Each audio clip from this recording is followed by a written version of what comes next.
Hello everyone, welcome to my channel. और आज इस वीडियो में मैं आपको ले चलती हूँ कोलकाता यानी सिटी ऑफ जॉय के एक बहुत ही प्रसिद्ध और जागृत मंदिर जो कि है दक्षिणेश्वर काली मंदिर। तो यहाँ आप किसी भी साधन से आ सकते हैं। यहाँ मेट्रो, बस, कैब, टैक्सी सभी चलता है। तो हम अपनी कार में आए थे, तो हमने कार पार्किंग की। यहाँ पे पार्किंग की सुविधा अब उपलब्ध है। काफ़ी बड़ा एरिया है पार्किंग का और पर आर के हिसाब से यहाँ पे चार्ज लेते हैं। तो पार्किंग पर are I think 30 rupees charge लेते हैं। तो पार्किंग करने के बाद ये रही एंट्री गेट।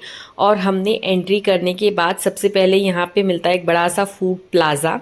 उसके बाद फिर हम थोड़ा और आगे बढ़ते हैं तो यहाँ पे फ़ोन, कैमरा कुछ भी अलाउ नहीं है। तो सबसे पहले हमें यहाँ पे अपने चप्पल, जूते वगैरह, फ़ोन वगैरह सब रखना पड़ता है, जो कि मिनिमम चार्ज लेते हैं वो लोग।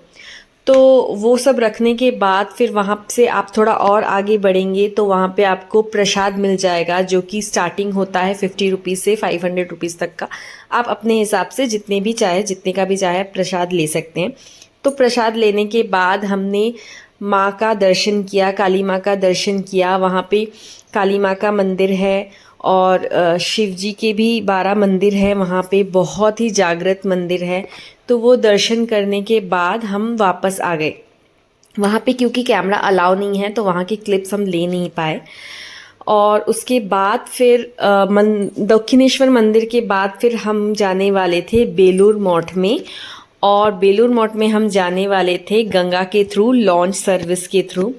तो फिर दक्षिणेश्वर मंदिर से निकलने के बाद ही वॉकिंग डिस्टेंस पे ही आपको मिल जाता है माँ भवतारिणी घाट, जहाँ से बेलूर मठ घाट के लिए लॉन्च सर्विस, फेरी सर्विस जाती है। तो उस रास्ते में आपको बहुत सारे छोटे छोटे शॉप्स मिलेंगे जहाँ से आप थोड़ी बहुत शॉपिंग कर सकते हैं अपनी यादगार के लिए।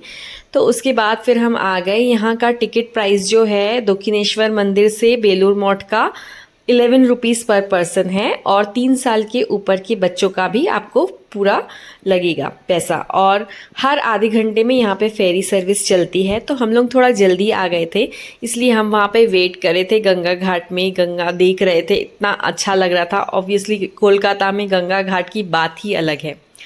तो फिर जब हमारा चांस आया जाने का, उसके बाद फिर हम जा रहे थे। और यहाँ पे सामने एक ब्रिज है जो कि विवेकानंद ब्रिज है। तो वो सारा जो नज़ारा था, शाम का टाइम था, देखने में बहुत ही अच्छा लग रहा था। और यहाँ से हम दक्षिणेश्वर मंदिर भी देख रहे थे। वहाँ से हम दक्षिणेश्वर मंदिर को, माँ भवतारिणी को प्रणाम करके फिर हम बेलूर मठ की तरफ निकल रहे थे। वैसे तो बाय रोड भी जा सकते थे बेलूर मठ में, बट हमें गंगा घाट से ही होते हुए जाना था, फेरी से होते हुए जाना था। उसका एक अलग ही बात है, तो इसलिए हम लॉन्च सर्विस से होके जा रहे थे।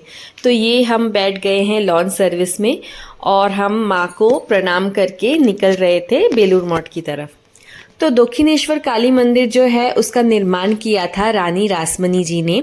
कहा जाता है कि रानी रासमणी माँ काली की बहुत बड़ी भक्त थी और वो काशी जाया करती थी माँ के दर्शन करने के लिए। तो एक बार जब वो काशी जाने वाली थी दर्शन के लिए, तब माँ उनके सपने में आई और उन्होंने कहा कि तुम्हें वहाँ जाने की क्या ज़रूरत है, तुम यहाँ पर ही हुगली रिवर के सामने मेरी मूर्ति गड़ा के पूजा करो, तुम्हें वही फल मिलेगा जो तुम काशी में जाके मिलता था। तो उसके बाद रानी रासमणी जी ने इस दक्षिणेश्वर मंदिर का निर्माण किया। तो अब हम गंगा घाट से होते हुए पहुंच चुके हैं बेलूर मठ घाट में। और ये घाट सच में इतना अच्छा था, ऐसा लग रहा था हम किसी मेट्रो स्टेशन में पहुंच चुके हैं, इतना मेंटेन किया हुआ था। फिर वहाँ से थोड़ा वॉक करके हम पहुँच चुके हैं बेलूर मठ में। बेलूर मठ जो है वो रामकृष्ण परमहंस का मंदिर है, जिसे स्वामी विवेकानंद जी ने बनाया था। स्वामी रामकृष्ण परमहंस जो थे वो दक्षिणेश्वर काली मंदिर के पुजारी थे। और कहा जाता है कि रामकृष्ण परमहंस जी काली माँ को साक्षात देख सकते थे। वो कहते थे कि वो काली माँ से बात करते हैं। तो इसीलिए रानी रासमणी जी ने रामकृष्ण परमहंस को दक्षिणेश्वर काली माँ मंदिर का पुजारी किया हुआ था। तो और वहाँ पर विवेकानंद जी भी आए हुए थे। विवेकानंद जी जो थे वो रामकृष्ण परमहंस को अपना गुरु मानते थे, इसीलिए ये जो मंदिर है बेलूर मठ, ये विवेकानंद जी ने निर्माण किया था अपने गुरुदेव रामकृष्ण परमहंस के लिए।